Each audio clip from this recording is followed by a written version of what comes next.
Manchester United is at a very, very important juncture right now. The future of the club depends on who the next manager is. Because we all know that so many managers have come, didn't conquer, and left.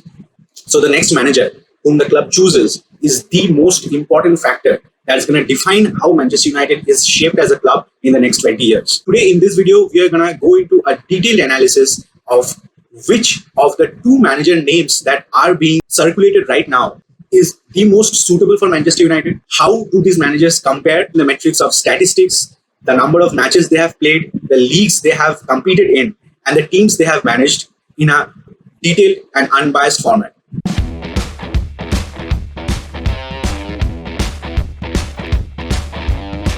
So a short history before we jump onto these two managers. Manchester United have repeatedly selected wrong managers. They have appointed managers like Louis van Gaal, like Jose Mourinho, in spite of knowing that they were well past it. They couldn't do it at Manchester United as it was expected. So why is this manager, this year's manager, is the most important personnel that Manchester United can hire that will shape how the club's future will look like 20 years from now? Manchester United is well known among the rival fans and among the footballing world that they have appointed wrong managers time and time again. We have seen David Moyes fail. We have seen Louis van Gaal with a very, very defensive-minded footballing approach fail. We have seen Jose Mourinho with many PL titles in his pocket fail at Manchester United. Oli was appointed as an interim manager but was given the full-time role without having any prior experience in the PL. The last club he had managed before coming to Manchester United was Cardiff City, and there also he was sacked. United thought that Oli could actually take the club to the next level. And for some time, I will be totally honest, even me and all the fellow fans, I think, were also fixated on this, that Oli can take us to that next level because he had that United DNA. He knew how players under Ferguson played. Everyone assumed that he was the one to instill that philosophy again in the Manchester United players' minds. But we all missed a very, very important point. He did not have any footballing managing experience, and he failed miserably in his third season. After 3 miserable losses against City, Liverpool, and Watford in the mid-season this year, Oli was sacked. And it was a total chaos at that point of time. Some people wanted a new permanent manager to be brought in. Some people wanted a new footballing mind to be brought in. Some people wanted, as usual, an interim manager to be brought in. And we saw Ralf Rangnick as that footballing mind and as an interim manager to step in just to stabilize that chaos. And he did a good job. Though we aren't in the Champions League now, top 4 is a slim chance, and we have been kicked out of all the cup competitions. We have no cup competitions to play for. Whatever Ralf Rangnick did in these 3 to 4 months was not enough. There were 4 to 5 people in the beginning. Erik Ten Hag from Ajax, Mauricio Pochettino from PSG, and he was also at Spurs before, Lopetegui from Sevilla, and Luis Enrique. But right now, at this point of time, after we have got confirmation from every Tier 1 journalist that there are only 2 contenders left now, Luis Enrique has already mentioned in his press conference that he is out of the race. He won't be managing United. He will be concentrating on the Spanish football. Also, Lopetegui won't leave Sevilla. So we are left with 2 options, Erik Ten Hag and Mauricio Pochettino. Between these two, Erik Ten Hag has already been interviewed by the United board, and the United board was absolutely flattered by how he took that interview, how he expressed his future plans, and even Ten Hag was ensured that he will be given enough budget and enough money to stabilize and to show this football club new heights. So how do these two managers fare against each other? If we do a direct comparison between Ten Hag versus Pochettino, which manager comes on top? Before jumping onto the main content, please smash the like button. We are a new channel trying to provide interesting content to all of you guys. Our Qatar World Cup video series is a hit. So if you have not yet checked it out, and if you want to watch a Qatar World Cup match live, please click on the I button above, and I will also leave the link in the description below about that playlist. So first things first, the preferred formation that Ten Hag wants to play is a 4-3-3 versus Poch's 4-3-3. Actually, this is somewhat that I want to elaborate a little on. 4-3-3 or a 4-2-3-1 or a 4-1-4-1, these are all styles of modern football. It's not one single formation that both of these managers will absolutely adhere to. At the same time, they will adapt to different playing styles according to different games and according to different situations. In the form of cups, Erik Ten Hag has won 2 Dutch Champion Cups, 2 Dutch Cups, and 1 Dutch Champion Super Cup, all with Ajax. In that same metric, Pochettino has won the French Cup and the French Super Cup, both with PSG. Erik Ten Hag's CV has Eindhoven, Utrecht, Bayern Munich second team, and Ajax. Pochettino, on the other hand, has managed Espanyol, his first stint. He managed Southampton in EPL. He then managed Tottenham. That was what made Poch who he is today. In the form of statistics, Erik Ten Hag, for this whole 21-22 season, like this season, he has played 40 games with Ajax. He has won 31 out of them with a 2.43 points per game. On the other hand, Pochettino, for this whole 21-22 season, 29 games only in league, has won 20 out of them with a 2.24 points per game. Now, we must keep in mind one thing here. Pochettino's PSG versus Erik Ten Hag's Ajax are hugely different.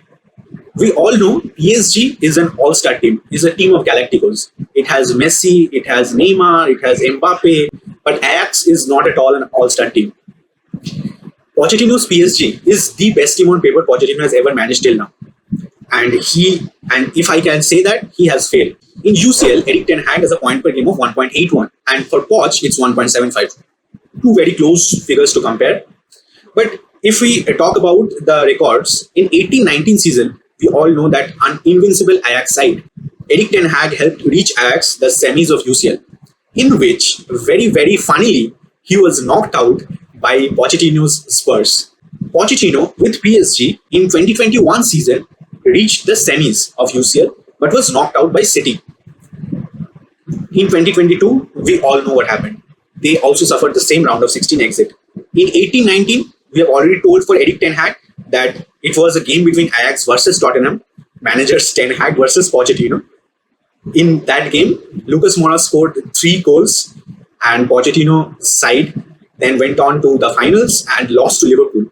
After statistics, let's move on to the tactics, the philosophies in which these two managers believe in, and how both these philosophies can help Manchester United get better in the long run.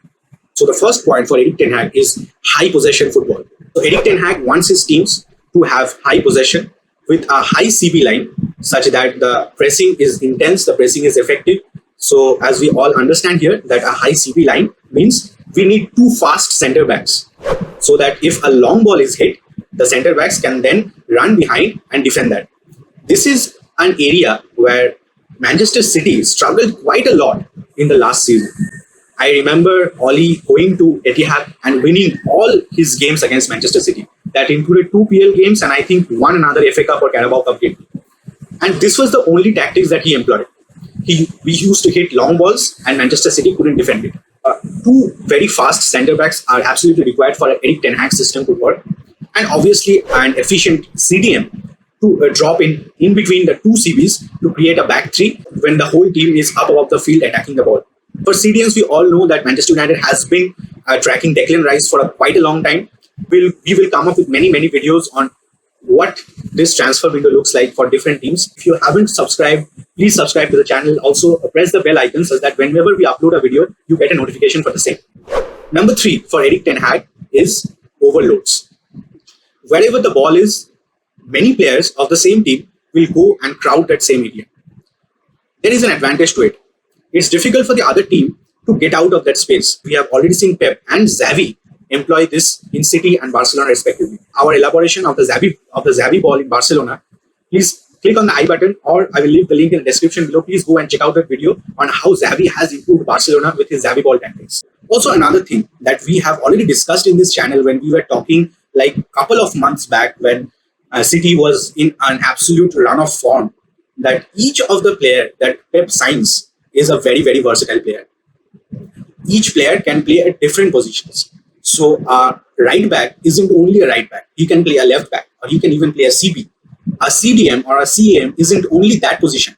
He can play as a false striker. So this is one another thing that Erik Ten Hag has picked up from Pep and has developed over the years in Ajax, such that if a player gets injured, you don't have to find always a backup option for that player. You can use a good player from another position to play in that position.